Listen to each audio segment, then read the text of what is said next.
is the theme to the show. The show is all about you.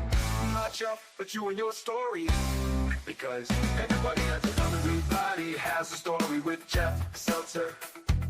Everybody has a story with Jeff Seltzer.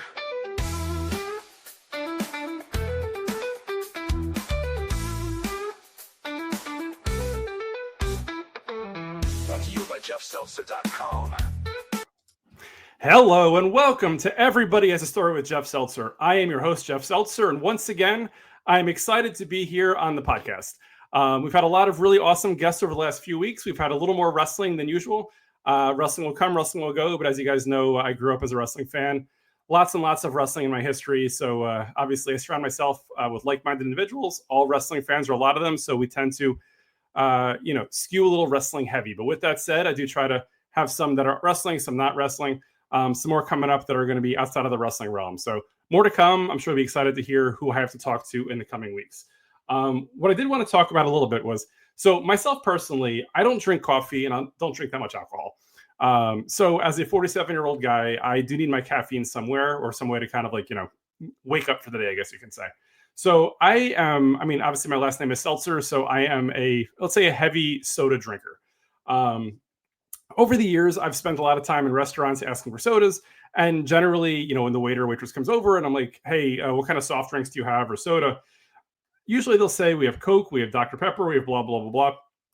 But occasionally I'll get a waiter or waitress who goes, oh, we have Coke products or Pepsi products, or, we have everything, which always intrigues me because, first of all, they don't have everything. I've been to the freestyle machines like the AMC Theater, and there are hundreds of different sodas. And a lot of the restaurants that claim to have everything, they don't. This past weekend, I was at a restaurant and like usual, lady walks over and I'm like, hey, what sodas do you have? She goes, we have everything. I go, okay, do you have Dr. Pepper? She goes, oh no, we don't have Dr. Pepper. What else do you want? And I'm like, okay, instead of playing this game, why don't you tell me what you do have? We can kind of figure it out. She's like, oh, we have Coke and Pepsi products, which again, I'm like, they probably don't have both because most restaurants either have Coke or have Pepsi. So kind of caught me off guard. So I was like, hey, can I get a cherry Coke? She goes, oh no, we have wild cherry Pepsi though. I'm like, that's fine, whatever. It's very weird. I don't know. I waited tables in high school. I worked at a Sizzler restaurant. I wasn't that good. But with that said, I always knew that you had to understand what your restaurant had to offer and kind of like what was going on there. I don't know if it's a level of laziness or they just don't care or ignorance or whatever, but it is what it is. But I'd say, again, like if you want to work towards that tip and you want to be a good server in a restaurant, when a customer, asks you if you have something, you should probably be a little more specific than we have everything, because generally that's just not the case. With that said, if you do want to talk about your favorite soda, coffee, or alcohol, feel free to shoot me an email at everybodyhasastorypod@gmail.com. The show's Instagram can be found at everybodyhasastorypod. The show has a TikTok over at everybodyhasastorypod. My personal Instagram is at Seltzer77. For all things Jeff Seltzer, you can always check me out at JeffSeltzer.com.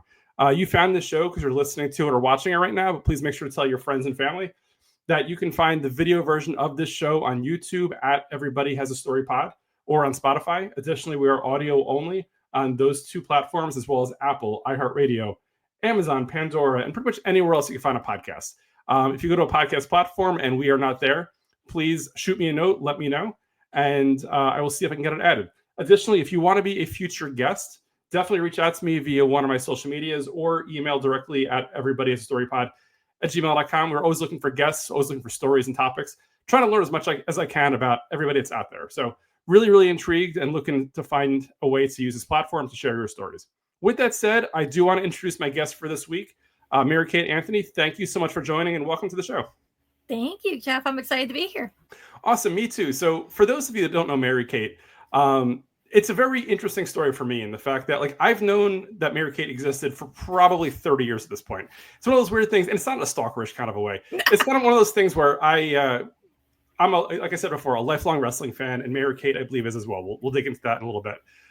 We were at a lot of wrestling shows in common, but we just didn't have any friends in common. And, before social media, it was a little, let's say, tougher to meet like-minded individuals.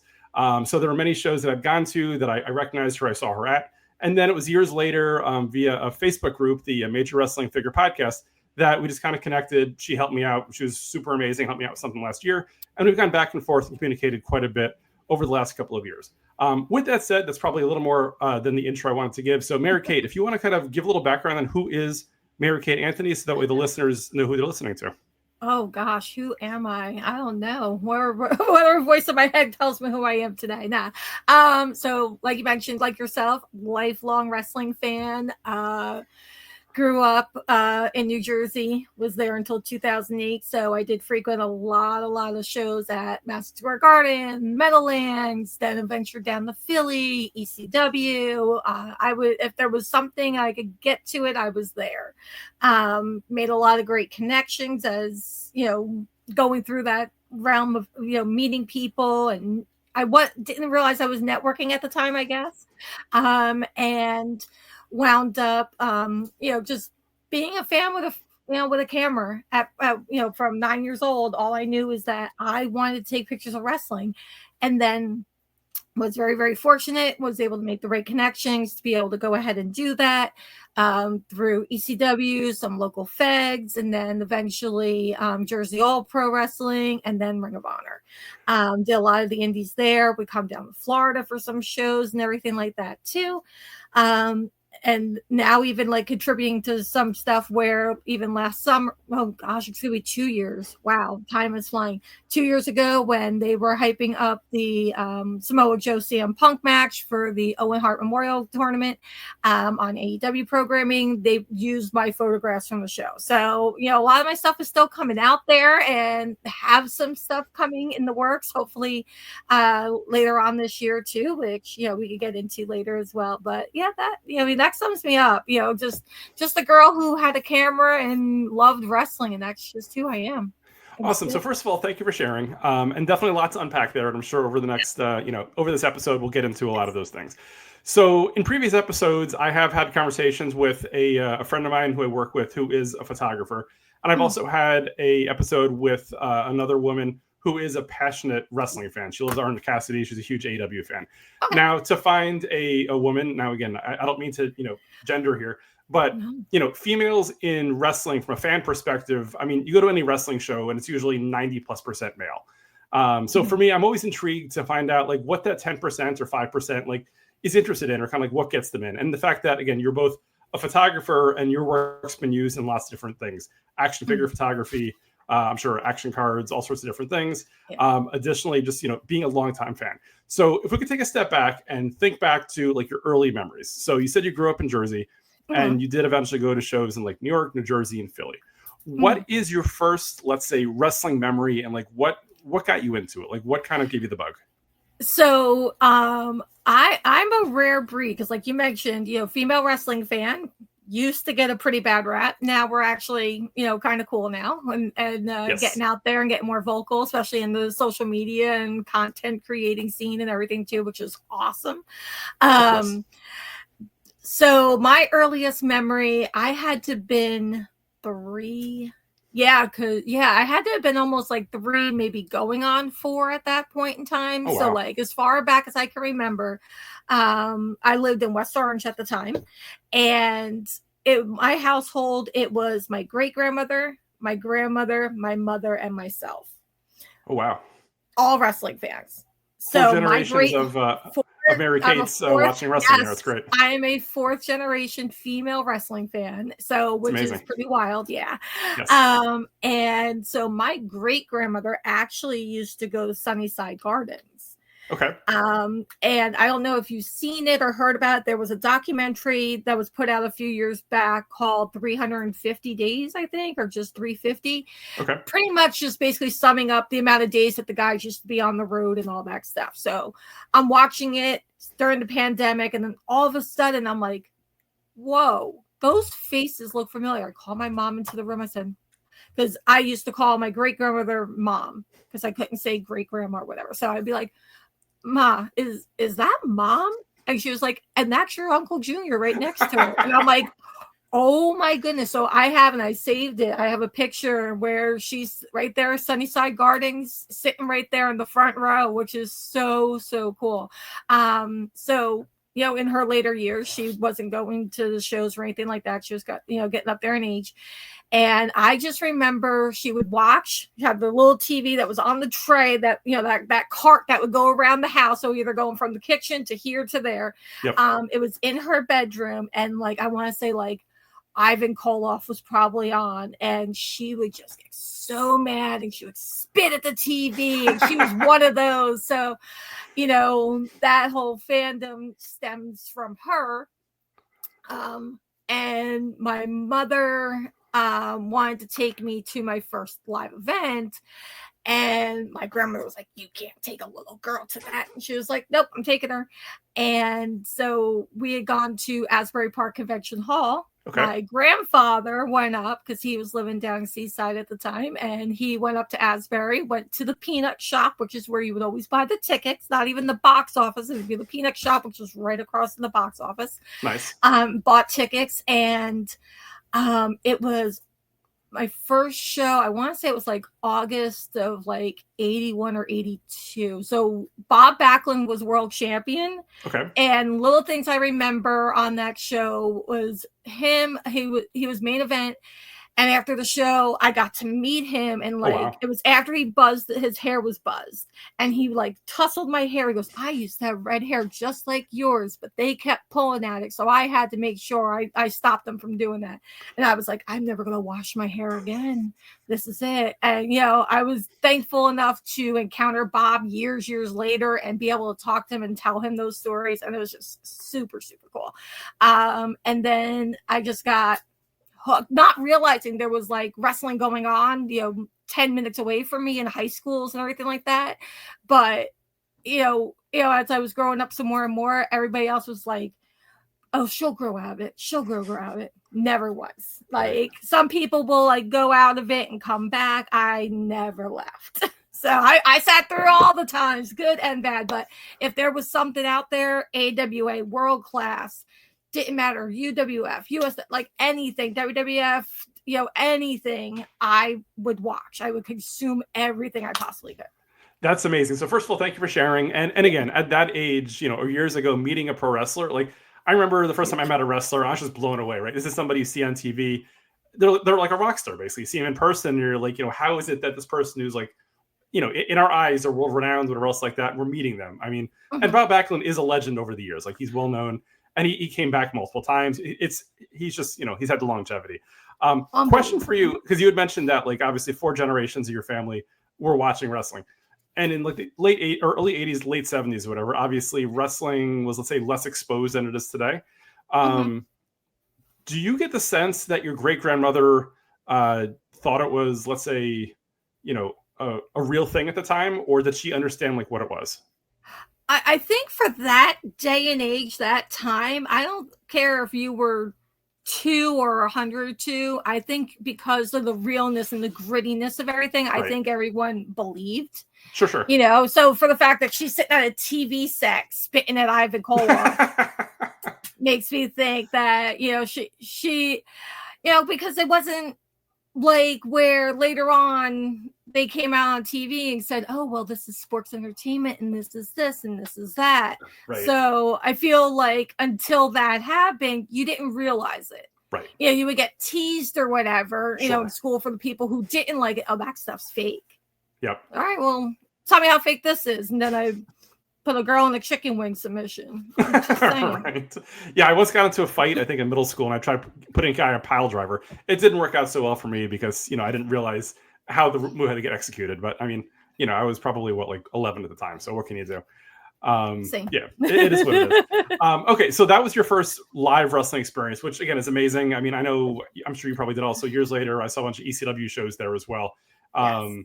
The place was very decrepit by the time I went there. Although I went back to that area recently.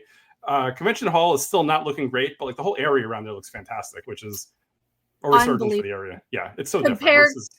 Compared to the time when I moved, I was living in Asbury Park when I left to move to Florida. Sure. And that was 2008.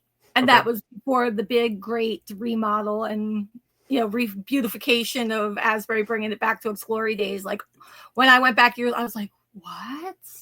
this is amazing. I can't believe, but even like when I would go to shows there, like both WCW and WWF would run Convention Hall. Right. Like, and, really, really cool to see how both would set up and everything like that.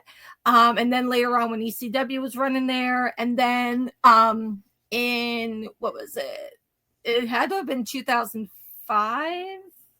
I want to say it was 2005, if I'm not mistaken. The Rexplex in Elizabeth was closing. Like, it was like Ring of Honor had the show booked, and then it was like, oh, just kidding. They're closed. Right. And we were like panic mode. And I was like, hold up, I got this. And I went over to Convention Hall because we were talking about trying to get in there. Right. And wound up moving the Best of the Super Juniors show, the one where was Jamie Noble at that one, I think? Probably. Yeah, I want to say yes, because like that time frame, yeah. So like that was the show where I don't think Jade Chung didn't make her official debut. She just came and she stayed with me, and then we went over to the building so she could meet and like kind of get a job.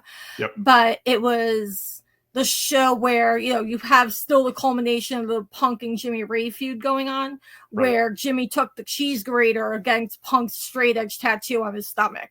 Gotcha. That's that show. Yeah. Gotcha. Cool. So I wound up getting that building for them like last minute, got a deal. And so like a lot of companies have come through there. It's pretty, and like even like NXT not years ago was running there and stuff like that. So it's pretty cool that it's still there, considering it could have gone into the ocean. It got very lucky during Sandy. So easily. And it's locked up now. I'm not sure they really even do shows there still anymore, because the place looks decrepit versus the rest of the town at this point.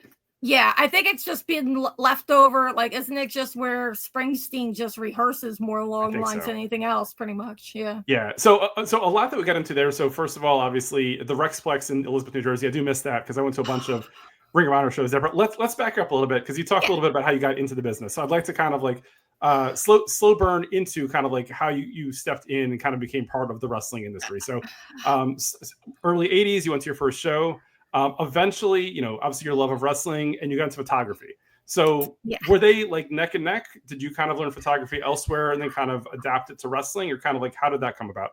No, I went to a wrestling show. I had a little Leclerc camera, so I'm dating myself there. Sure. I had my little pink Leclerc, and then I would upgrade here and there, and then I just like got more and more into it and kind of like self-taught myself with a lot of that stuff.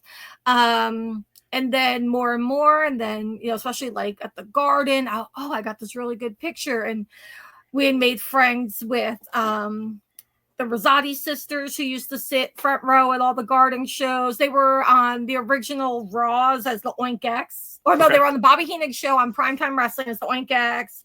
And then like the original Raw, they were like the heavyset card girls that would come around and everything like that. So like those are like my adopted family.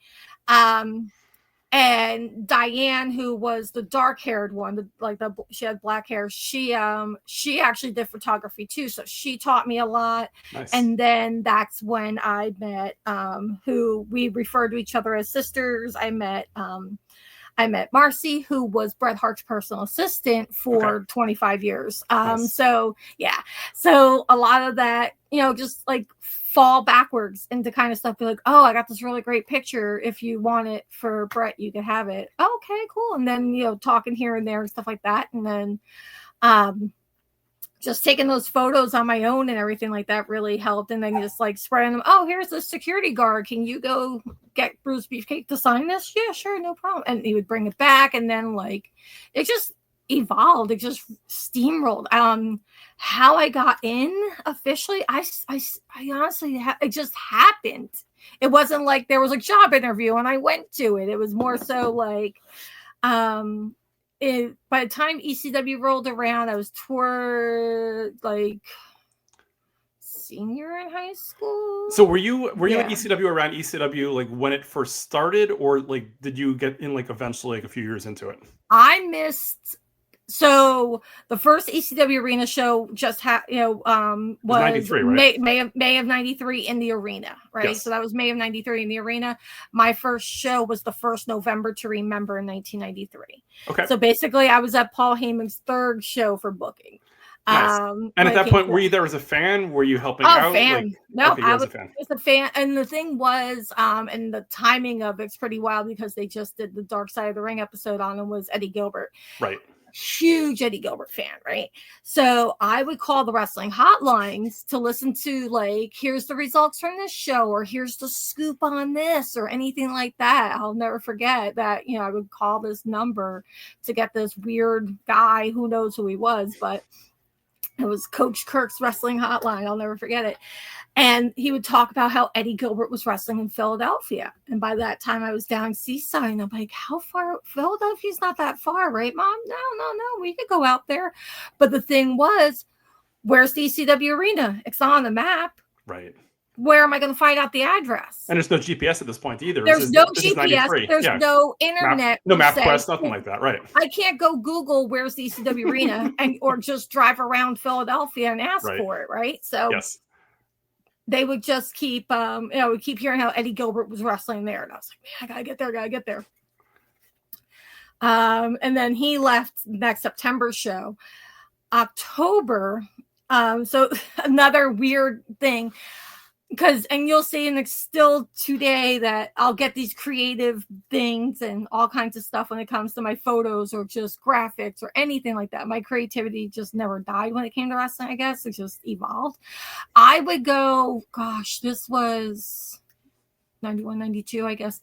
There would be just these little teddy bears that they would sell in the craft store, and they would have, and I'm like, oh, you know what? Like WWF, they sell these big plush ones, but I can make my own. Sure. And I did. And it got eyes to the point that, like, I even had a contract with the Road Warriors to make their teddy bears. Yeah. Like, I met them through the convention scene, met Animal First. And he was like, yeah, we want to have these. Can you mass produce them? And I'm like, I guess. Define mass produce, right? I'm 16. I have a glue gun in a dream. So, right. But like, I would do that, or I would cut out pictures from the magazine and make collages and then do my own original artwork, take them to the place that, brand new, they have color photocopiers, and I would make these prints and put them in these frames, and people would buy them, or they would make custom orders for the teddy bear. So I became like, Joel Gertner to this day still calls me Teddy Bear Girl. Oh wow. All these years later. It's adorable. So I had a table at a convention. It was John Arezzi's Weekend of Champions, where he would bring in people like, so this was like the first wrestling conventions really kicked them off, right? Right. So at one point he had like Buddy Rogers and Bruno Sammartino, and then he had the Sammartino and Zbyszko reunion. Like, he was bringing in everybody and anybody.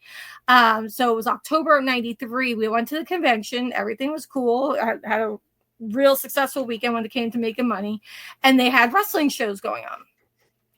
Wrestling show featured Tommy Dreamer, Taz, Chris Candido, like, you name it. It was like a lot of, especially, in the area you're in, like the Joes, the Savaldis that would run those shows. So it was like a lot of that cast of characters. And then like Medusa was there. Sherry Martel was like, I love. But they were advertising, talking about how next month at the ECW arena, it was going to be Sherry Martel against Medusa. And I was like, okay, Mom, we got to figure it out. I've got to be there for this. And at the same time, like, I met Tommy Dreamer. He didn't know me from a hole in the wall, and like vice versa. I was like, you're TD Madison. He's like, oh no, my name is Tommy Dreamer now. Okay, fine. Oh, you got to come to the show. Here's the information. Okay. And then when it comes back to the teddy bears, I'll have to find the picture somewhere out in my shed. I met Paulie Dangerously, and I happened to make up a teddy bear that had a little suit, had his telephone, the whole thing. And like, That's if awesome. it was certain characters, they would get hair, certain guys wouldn't. So like, he had the hair with the ponytail. And I'll never forget, like, we're in this ballroom for the convention. I was like, oh, I have something for you. He was like, oh, you do? And I put it into, the scream of joy and delight.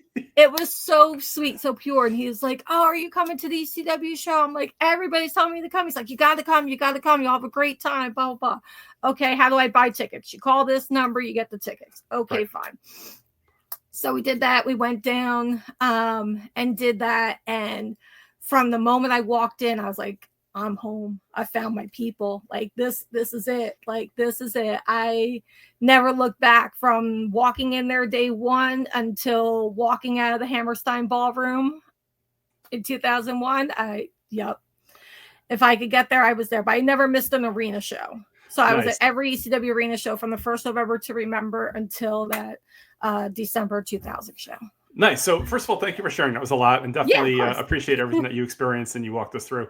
So you found ECW or the ECW arena through Hot Stuff Eddie Gilbert. It sounds like through the hotline. Originally, there. Mm-hmm. For me, my story was slightly different in the fact that, so my first ECW show I went to live was Heatwave 96. I remember driving through a hurricane. It was a bit of a mess. Me and a couple of buddies, I just got a car a few months earlier, and just driving through Philly. It took me like hours to find the arena because, again, pre-GPS, pre-MapQuest. The time that I first found ECW was a little different than you. So for me, it was the summer earlier. So summer of 95. And I was just, like any high school graduate I was up at like 2 a.m. and MSG Network just happened to have ECW on because it was a case of like, usually it was on like 2 a.m, but you had to kind of find it. It was like 1 or 3 or it kind of varied. And I remember seeing a match. I think it was like the Steiner brothers, Eddie Guerrero, Dean Malenko. It was a 6-man, maybe School Scorpio. It was a crazy match. And I was like, what is this that I'm watching? Right. And there's language, there's rock music. And I was like, I grew up on WWF and WCW. So for me, this was like so foreign. And I'd never even found indie wrestling at this point yet. So it's basically like, your big TV shows and then this. And I was like, this is it. Like, this is what I need to be at. I need to see it. When I saw it for the first time in summer of 95, I didn't have a car yet. I was about to start college.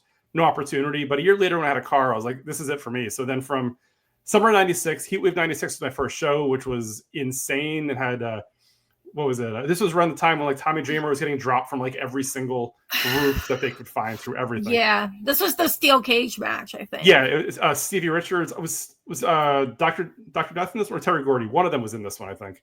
I think it was Gordy, yeah. Yeah, it was Gordy, Hack, Raven, Gordy and Dreamer. Yeah. And probably against the Flock. Yeah, and then the Bruise Brothers probably came out at some point and just destroyed everybody or whatever. But I remember like that was my first show, and then like from there, like every time that I could go, I would go. So from there, I think I went to like the Doctor Was In. I went to the show where the Gangsters finally won the titles. I think I finally skipped a show. Maybe it was like November to Remember 96 because I went to Survivor Series that weekend instead. Which was a lot of fun. I'm sure you did both, obviously. For me, I was a poor college student at the time, so I had to pick and choose at the time, whatever. But for me, like, again, like after watching nothing but WF growing up, like this was fantastic. Like for $25, I could sit third row. Great view. I'd always buy the VHS of the show previously. I'd always buy a T-shirt at the show. So like these shows, even though it's $25, cost me like $100 each show, like all in. But like again, I just have the time of my life. I had a couple of friends I went with. Sometimes it was buddies of mine. Sometimes it was a couple of friends of mine that I worked with, Sam Goody. But it was just awesome. Like for me, it was so different and it felt real, right? Like at that point you had guys like The Goon and Aldo Montoya like on TV and it didn't really feel as like real. But then when you saw like ECW, like you're like, these guys are really trying to kill each other, right? Like with barbed wire and like, again, Brian Lee dropping Tommy Dreamer off of like anything he could find. It was just insanity. What was it? I think the craziest thing I saw up till that point was High Incident, probably the Brian Lee Tommy Dreamer scaffold match, where for those of you that don't know ECW, and again, we're probably getting a little too inside the weeds here, but a scaffold match basically is they hang a scaffold over the ring. And ECW, what they would do then is they would fill the ring with tables. So two guys were wrestling all over the arena. They get to the very top, and then eventually one guy pushes the other guy off of the scaffold and hopefully through the tables to kind of break their fall. But of what I remember, Brian Lee, I think he might have hit the first table and missed the next one and just went straight down and was like just out. I ran into Chris Candido and Tammy Sitch, his wife, doesn't matter, at Roy Rogers on the Turnpike after the show and briefly talked to him. And I was just blown away that I ran into them. But B, I was like, is he okay? And Chris is like, I don't know. He was just out. Like he was just not in a good place. So I was like, okay, well, thanks for talking to me and such like that. But for me, it was just a really just crazy time that you get kind of that kind of access. You can see wrestlers versus go to Madison Square Garden. you're probably sitting, a little further back. And the chances of even running into like a Greg the Hammer Valentine after a WF show was like not going to happen at that time. So for me, as a 17, 18-year-old kid, I was like, just wow, these are guys I see on TV that now I can actually kind of interact with, which was really neat. So again, you said you went to basically every ECW arena show from November of '93 till the end.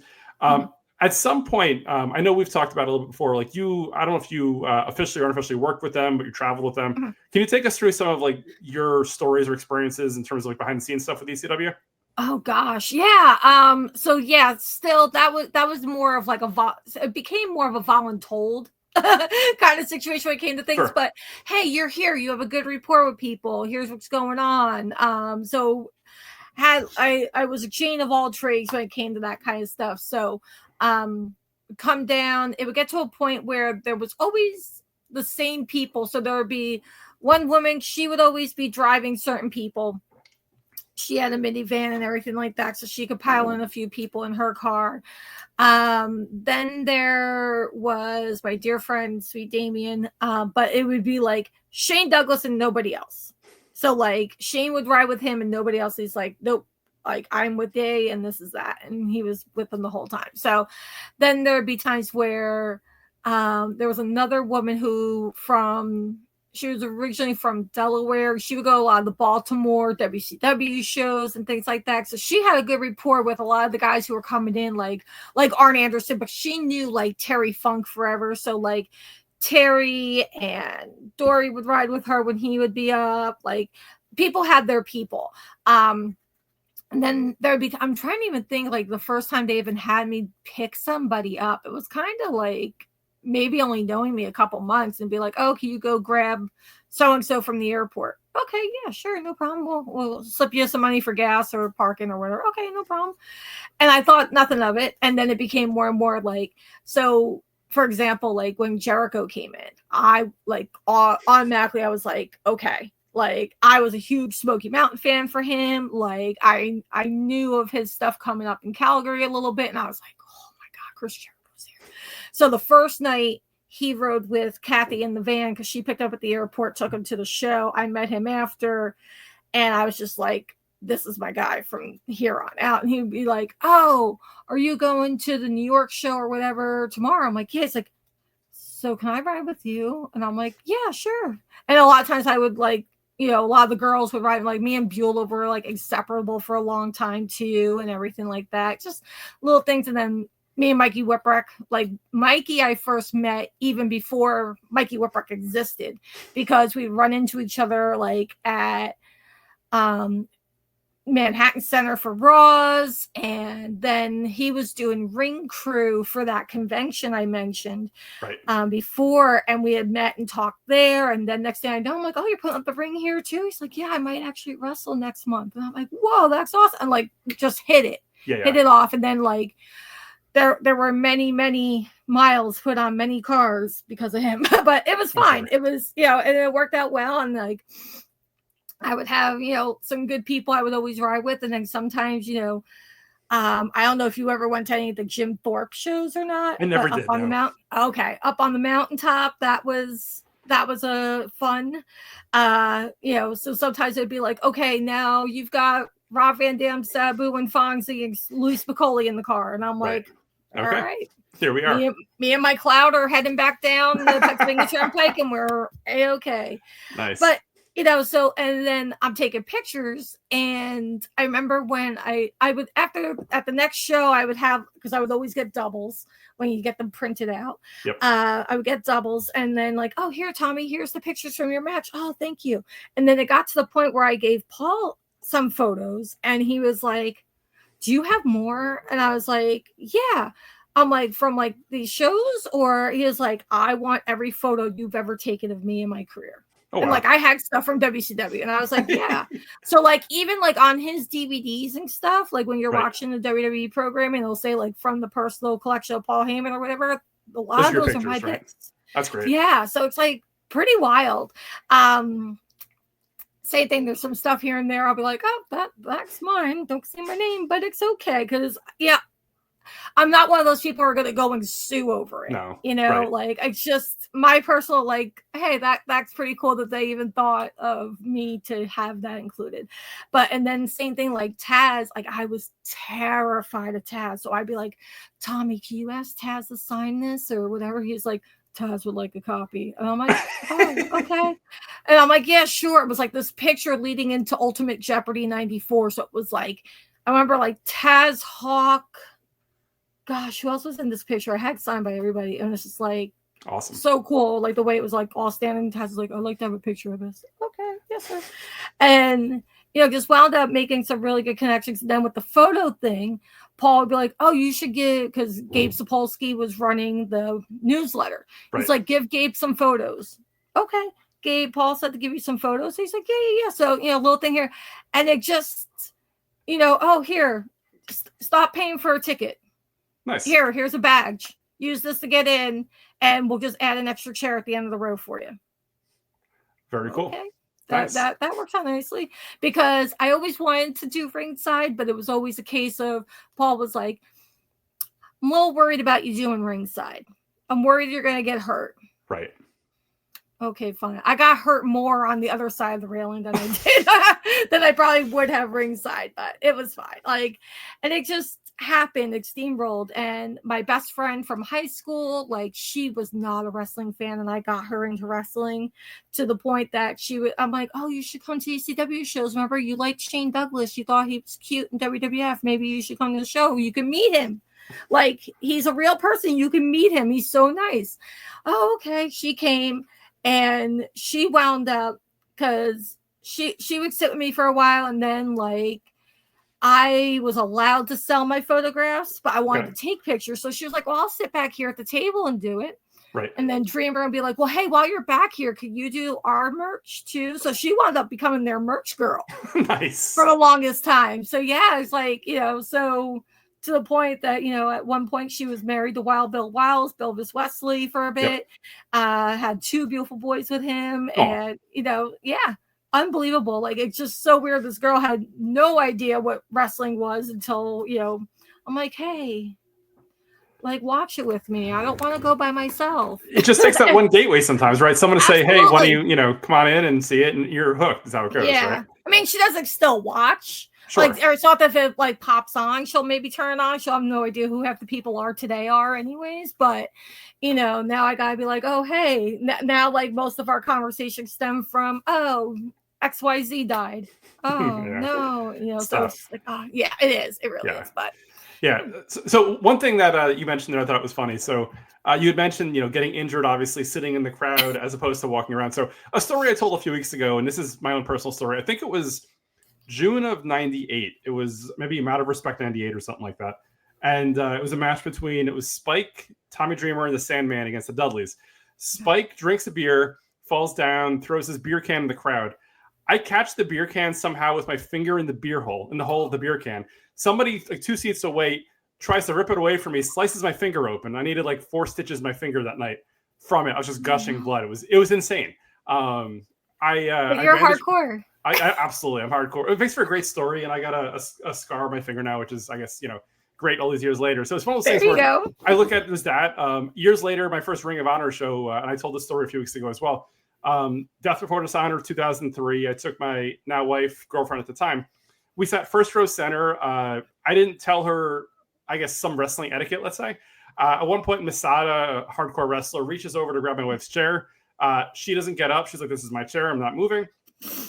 He takes the chair. She's still sitting in it. He drags it. Her foot gets banged up against the barricade. Her toe gets just busted open.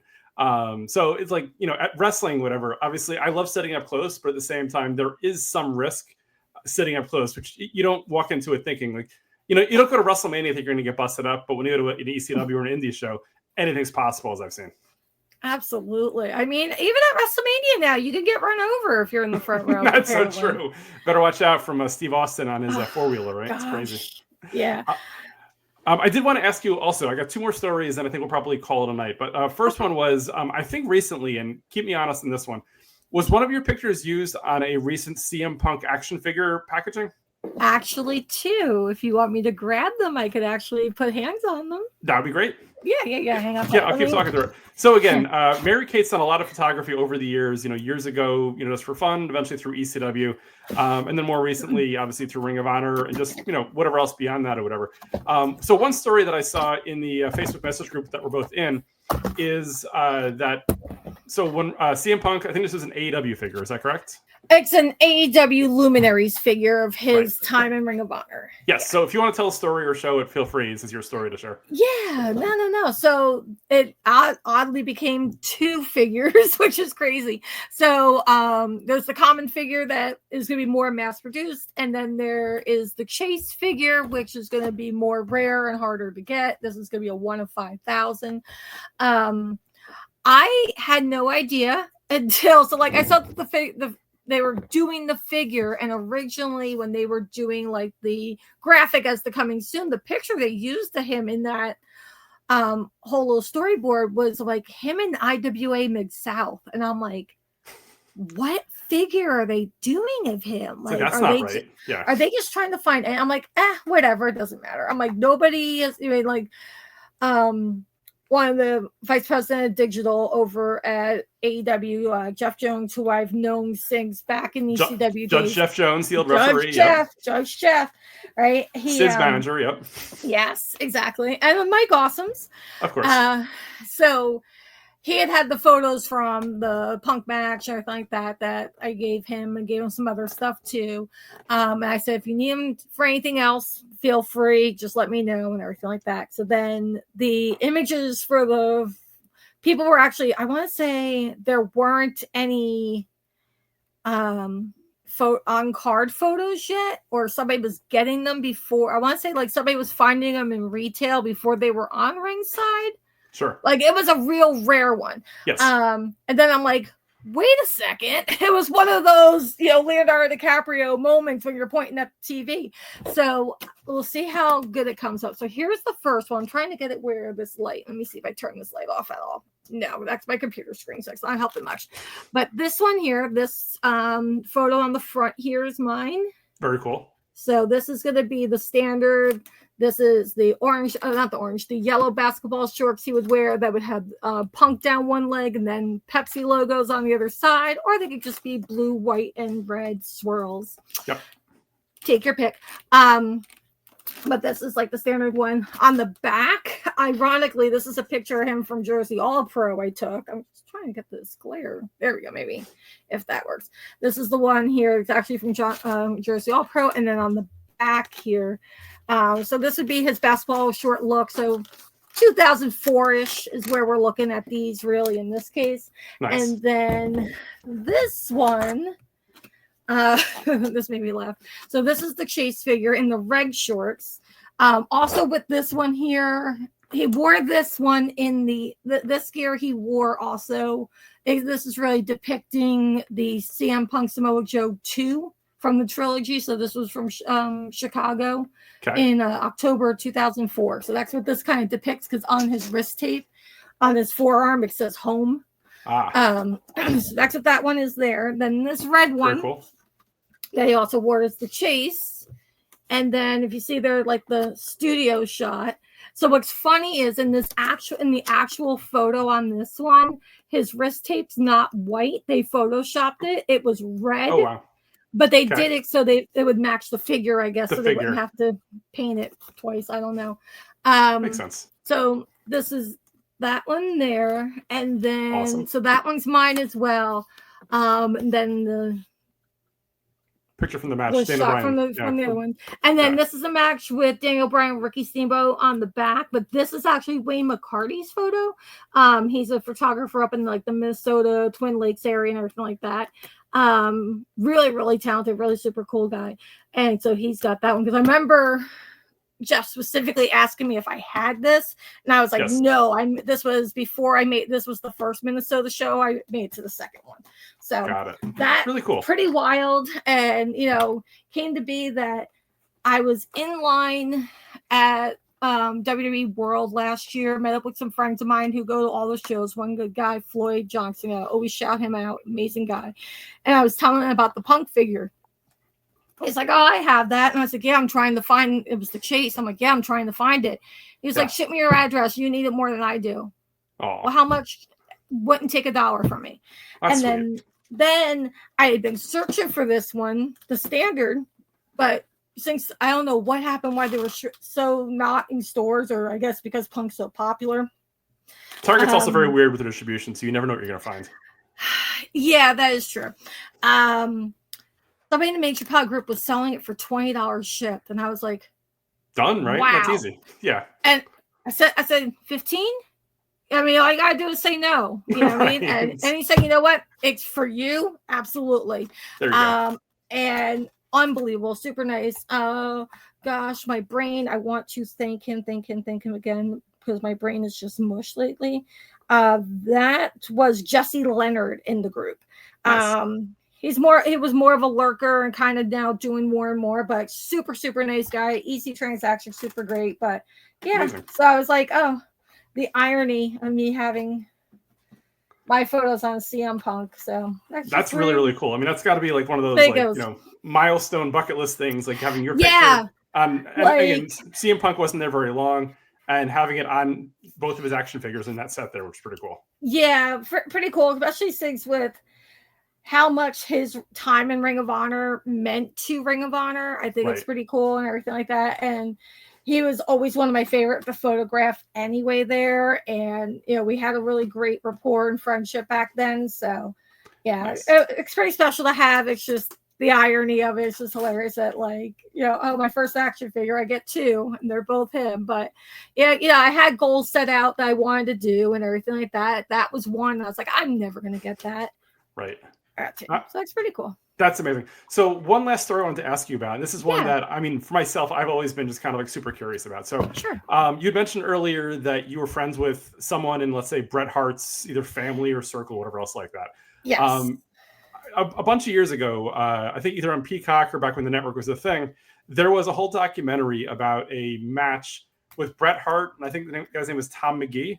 Correct. It was a match that for years everyone had. It was almost like the gossip was the greatest match never seen. Where like everybody would talk about it to the point where the legend got to be so huge, where everyone's like, "There's no way this is anywhere near as good as everyone talks about it." And in message boards years ago, forums with tape trading, everyone's like, "Oh, I've never seen it. I'd love to see it." And then one day, it just shows up on the network with a whole documentary where somehow you found the tape. Can you give us a little background in terms of what happened there? So like I mentioned, Marcy was Bret's assistant for many, many years. She would run his office pretty much. She would do his travel, help him out with lots of. This is all when he was WWF still. Right. She would drive him everywhere, get everything all set. So she, during that time frame, was collecting this network fans that were around the country. Right. So she would have these fans who, because especially during that time frame, there was regional TV and stuff like that. So she had these fans who would videotape their local shows. So sometimes, especially like if you're familiar with it, so like where I would be in Seaside, we would get both Madison Square Garden Network, and then we would also get Sports Channel and Prism. So we would get the Philly as well. Right. So we would be lucky to get, be able to watch the Garden House shows as well as the Spectrum. Yep. So then, regional would have some Chicago and be at, Rosemont, and then LA Sports Arena in California. So like different, there would be different areas. So she had these fans who would videotape, oh, here's the whole show, or here's just Bret's segments or whatever. They would send them to her. And she would put together these, compilation tapes of all his stuff that he was doing for the month. She would have hers. She would roll off a copy, send it up to Calgary. So that way, when he was home, which wasn't very often during that time frame, he'd be able to sit and watch and be able to see, okay, here's what's going on here and here. Because he loves his body of work, and he absolutely deserves to love his body of work. Absolutely. One of the greatest of all time. Yes. Absolutely. So as years went on, she had been, because he was talking about, okay, I'm going to retire soon. And this was like late 98, early 99. Okay, I'm going to be retiring soon. Why don't you move to Calgary? Set up the office in Calgary. that way post wrestling, we can write he was planning on writing his book and all this stuff, and she was going to help him and whatever. So then Owen happened. She went up to the funeral. She never went home. It was basically like, all right, I'm going to go find an apartment now because I live here now. Because he was off the road for so long after that had happened, and then the kick in the head happened, and then just steamroll from there. Yep. So she had relocated everything from New York to Calgary. Him and her were parting ways. Everything was fine. They were parting ways. So I went up to help her basically categorize things, get things all packed up, this and this and this. So like she had Breck's career in her basement pretty much. Like the stuff I saw like blew my mind away. Like there are things that I should have never seen. I'm like, why am I seeing this? Like 10-year-old me is like, no, this is Bret Hart's what now? I don't know. HIPAA. Like, do they have HIPAA in Canada? No. I don't know. This is bad. But so she had these tapes. So there were 2 different projects going on. One that I was going to work on, and one that her and Breck's daughter, Beans, was going to work on. They had like the road cases. And those were all filled with WWF studio tapes. So like these were like the big whole cases. It would have the Stanford. It would tell you the date where it was added. So like these were like the tapes. So she was converting all of those. And then she was like, hey, if you don't mind taking back these 20 tapes, you can at your leisure just go ahead, throw on, a thing. Because I had a DVD VHS converter. Right. All in one. You can just throw on a tape, and however long later, you're set. Okay, cool, no problem. I don't have to tell me twice to watch 8 hours of Heart Foundation versus British Bulldogs. I'm in. So good, yes. Right? So absolutely. So, and I remember her saying when she gave me the tapes, because she was like, you do whatever you want with them afterwards, because we're going to have the DVDs. It'll be fine. Yep. If you want to keep them, destroy them, use them for whatever, go for it. Okay, sure. No problem. I thought nothing of it. And the big thing was because they were all numbered a certain way, except for one tape. She was like, there's just one match on here. That's all that you need. Don't put anything else on it. Okay. Think nothing of it. Yep. Years go by. Now, like I'm talking 9 years go by. This thing's sitting in a closet. And Ring of Honor is about to do their joint show at Madison Square Garden. New Japan, right? New Japan and yes. New Japan and So they're about to do their joint show there, the Super Card of Honor show. And Matt Taven's one of my dearest friends, absolute sweetheart, huge Bret Hart guy. So he's going into a ladder match in Madison Square Garden. And I said, you know what? I think I have Bret and Shawn's first ladder match. The house show one, right?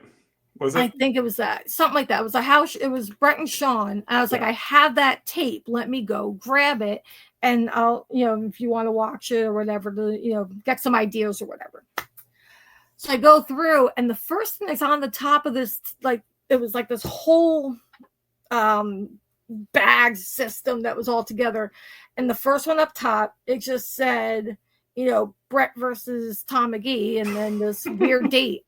And I'm like, why does that sound so familiar? Yes. Because at that time, like 2 or 3 weeks beforehand, there was somebody on Twitter, and it was Ross Berman, who was a reporter in Chicago. He's the one who actually tweeted it, but I couldn't remember who had done it at that point. Yep. He had posted out, and he was like, oh, because there was the talk of Titan Tower being sold, and they were going to have the new offices being built. So that was around that time frame. They were talking about it, not knowing there was going to be a whole pandemic getting things in the way, and a whole other thing that we could talk about for hours. But sure. He was like, oh, when they go through Titan Towers, the last thing they're going to find is Bret versus Tom McGee on the floor. Oh, no. And so like, I'm like, why does that sound so familiar? Right. And I was like, okay. And so all I did was tweet out, and like I tagged David Bixenspan, who is... He was DOI years ago, I think, right? No, that was Sean McCafferty. Okay. Yeah. But Sean the Mick. But yeah, Bix, Bix has done stuff for Spin Magazine. He's done a lot. So like he knows his stuff. Then there was, I tagged my friend Brad Stutz, who's down in North Carolina, who's an old school guy who knows his stuff. And then Stat Mark, another one, him and so I'm like, were any of you guys looking for this? And they just post a picture. Blows up, right? Oh my God. I could write a book just on my DMs that night. I'm sure. Oh my God. Yeah. And I'm just like, what? Like, and then people are like, there's no way. That's not real. That's not real. And then TJ Wilson, Tyson Kidd he goes, of course you have this. And I was like, yeah, blah, blah. I'm like, yeah, it was one of with Marcy's tapes. And then somebody like said something about the legitimacy again. And he goes, I'm telling you, this is 100% legit without even watching it. Right. Chris Heroes texted me, oh my God, Cole Cabana's losing his mind. And like people like, I didn't know Dax Hardwood at the time. And like Dax and Cash are going nuts. Lance Storm, this one, that one. I mean, the legend of this match for like decades was like, this is the greatest thing that you've never seen, which was just insane. So I'm sure when people are like, hey, there's a possibility I might actually see it, everyone's just going ballistic. Yeah. They're like, wow, let's see how fantastic this really is, right? Exactly. And it was to the point that, so when the guys would come down, when they would get signed by WWE, so whether if they were in OVW, FCW in Florida before it went over to NXT, you could request matches to see. Be like, I need a tape or DVD with this, and this, because I want to do tape study. Yeah, I've heard Brian Myers talking like for hours about like he would just throw like 75 matches in there just because he wanted to see him. He didn't want to actually emulate him. He's just like, I've always wanted to see this match. So here, this is before the network, obviously. Exactly. Yeah. So then, so Rob Naylor was one, and I know Cole Cabana was one, and I want to say probably Hero and TJ too. I wouldn't be surprised. Every single week would always request Brett versus McGee. Every single week. And they'd be like, we don't have it. Right. So like that became like the running joke that there's like, you know, that underground bunker somewhere in upstate New York where they have like Tom McGee versus Bret Hart, and then like, you know, unedited Over the Edge 1999. Right. And it's like, stop. That's no, if they have something, but like they did not have, like, to the point that Ben Brown, who is the archivist for WWE, is like, hey, don't post it anywhere. We've got something here. We're going to do something. Now, mind you, this is also a week and a half before WrestleMania. Sure. So it's like the timing's even crazier. So like, I'm now like walking around WrestleCon or whatever. They're like, that's the girl. That's the girl from Twitter. That's the girl who I found the tape. I have people coming up to me and they're like thanking me. And I'm like, I'm just a girl who loves wrestling and just happened to find a videotape. Like, that's really my legacy. Really. Like, that's who I am. But and then they wound up doing this documentary. They find Tom McGee, who absolutely is the biggest sweetheart I've ever met. Like, when I met him at StarCast, I was working. They had me work his table with him, and I was like, "Oh," he goes, "It's you." I'm like, "It's me?" He's like, I'm like, "What do you mean it's me?" And he was like, "You're the girl who brought me back to life." And I'm like, "Aw, stop!" But I'm like, it just, again, it was just like, it probably would have sat there another 10 years if that match wasn't happening at the Garden or I didn't have that friendship with Taven. Right. Yeah. It's just crazy. Amazing story. And Mary Kate, thank you so much for sharing. Like I said, it's one of those things where like I was one of the, you know, the people who like for years had kept hearing about it. And I was like, this has to be fantastic. And then one day, I think, I don't know if I saw it you post something on Twitter, but I think when I saw, like, here's a new Peacock documentary, I was like, wait a second, this is the match. And I was just blown away that like, like how, like I know the WWF or E, like they videoed everything over the years, like every house show, everything. I was like, how did this match not exist in some capacity somewhere? Like it had to. So Brett it blew me. Said, yeah. Brett wrote about it in his book. This was basically a favor to Stu more than anything else. Yeah. And you know, Vince asked him, and he was like, "Listen," and you know, did they basically say, "Yeah, we're looking at our future champion, our next huge star"? Yes, where they talk about the wrong guy. Probably. Absolutely. It was Right. the other guy in that match who did it. So, yeah. Yeah. Well, that's amazing. Thank you so much for sharing. Again, I appreciate Of that. And course. I think as soon as we're done recording, I'm going to go rewatch the documentary. I think it's probably still on Peacock, right? I would imagine. It is. It is. Yeah. Yes, it is still on Peacock. Yes. So, yeah, Do you that's know, out there. do you know what it's called? Like what the official name is, so people can find it. I can actually look that right on up for you while we're still chatting here. Cool. So yeah, I want to say it's like Holy Grail, the search for the missing match or something like that. But I'll get to the actual name. Yeah, go on Peacock and just search Holy Grail. I'm sure that's probably what's going to pop up. So for anybody at home, again, fantastic story from Mary Kate. You can actually watch the match, and there's a lot of really great footage in and out, and people talking about it throughout it on Peacock. So definitely check it out. Definitely a fun one that I remember, again, years ago when I first saw it, I was just blown away. Just the fact that it existed. It's one of those things where the legend got to be so big, you don't really expect it to actually like appear somewhere. So that was just fantastic that it was found. And it was found in your closet, which is crazy too. It was in my closet and unbelievable. Like it was just sitting there for years. And like I had watched it 9.5 years earlier. Right. Had no idea what I was watching. I was like, oh, okay, this is going to end now. Okay, cool. Right. Yeah, I'm trying to find it, but for whatever reason, I don't think they took it off of Peacock, but apparently it has like an IMDb page where I come up on it. It says Holy Grail, the search for WWE's most infamous lost match. So yeah, if you keep throwing. Yeah, I'm having trouble on Peacock. I see Holy Grail or Monty Python, the Holy Grail, which is not what we're looking for here. It's got to be up somewhere. If you search it on Google, I just did the Holy Grail Bret Hart, and then there's like the direct link to Peacock. So, but it's there, and apparently I'm listed on the IMDb page of it, and I was like, oh, okay, that's me. I got that. Yeah, it looks like I'm next to Bret Hart. Look at me. I'm this no circle, but I'm herself. Yep. So similar to you, I went onto the web and I searched. It's called Holy Grail: The Search for WWE's Most Infamous Lost Match. It's a 28-minute. Came out in 2019. But again, of what I remember, you're all over it. So is Brett. So is Tom McGee. So it's definitely worth a watch. Yeah. What was funny was they had come down the film right before Easter to do my parts, and then they're like, hey, we don't know how much of you we're gonna like. We did enough to fill like 5 documentaries that day. It was crazy. Like I could well, I'm kind of shocked that they didn't use me for the Vladimir documentary because they had the footage. They had the footage for it because I talked about Vlad and stuff like that in it. But when they went to go do it, they're like, okay, don't say anything that like you're in it until it happens because it'll be more organic from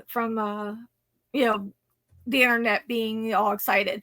So as they're going through, and then all of a sudden, then they cut to me, and it's like, whoa, because everybody was getting so mad. They're like, they should have you in it. You better have credit. This, and this, and like everybody's all mad that I'm not in it. And then all of a sudden, it's like, oh wait, she's here! Yay! Oh my gosh! And it was really exciting. So. Yeah. Really, really amazing stuff. Again, thank you for sharing. Like I said, I'm going to check that out probably soon. Anything, we are running out of time. Anything you want to promote, support, plug, whatever, before we call it a day? I do. So one project that I don't know if it's going to come out this year or early next year. I'm hoping for this year. I just saw the cover artwork for it, and I'm very excited. Christopher Moore, who is Shane Hagedorn in Ring of Honor, was one of the students, original class. Yep, one of the Yeah. students, and then later on with Adam Pearce, and then later on with the Sweeney family. So he is working with Hybrid Shoot and Jonathan Snowden, who did like Ken Shamrock's book. He's done a lot of books, Snowden.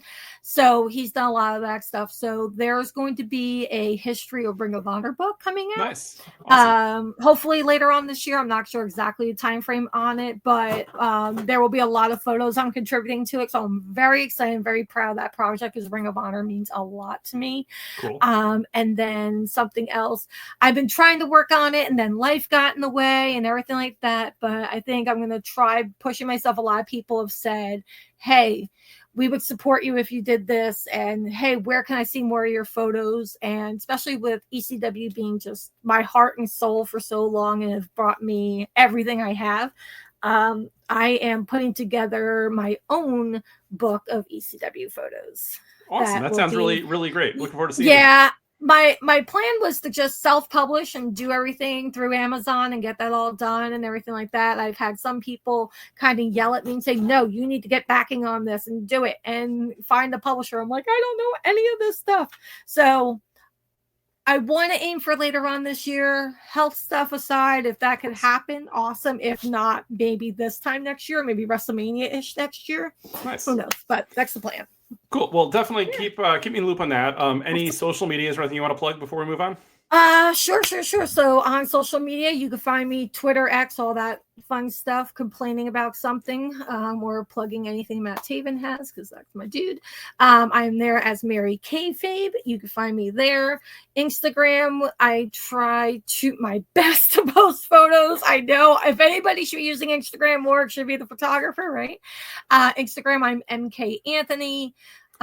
TikTok, Mary Kayfabe. I'm more of a watcher than a poster, but I want to really try and work more on that too. But yeah, find me. Awesome. Very cool. Well, again, this is the first time, like I said, that we've kind of sort of met face to face. So thank you so much. I really appreciate it this time. Hopefully, as some of your new products or projects come out, we can do a part 2 at some point. That'd be awesome. Absolutely. I would love to do that. Very cool. Well, thank you for that, Mary Kate. With that said, thank you all for joining this week. As a reminder, the show can be found on Instagram at Everybody Has a Story Pod. The TikTok for this show is at Everybody Has a Story Pod. My personal Instagram is at Seltzer77. For all things Jeff Seltzer, you can always check me out at jeffseltzer.com. Reach out to the show at everybodyhasasstorypod@gmail.com. Make sure to tell everybody around you that the show is available on all podcast platforms. If you do want to be a future guest, please shoot me a note either via email or via Instagram. My DMs are open.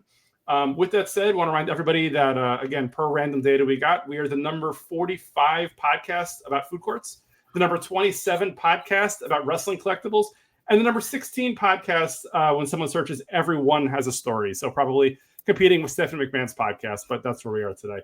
Anyhow, thank you all for joining. Really appreciate it. We'll have a lot more next week, and take care. Have a good day.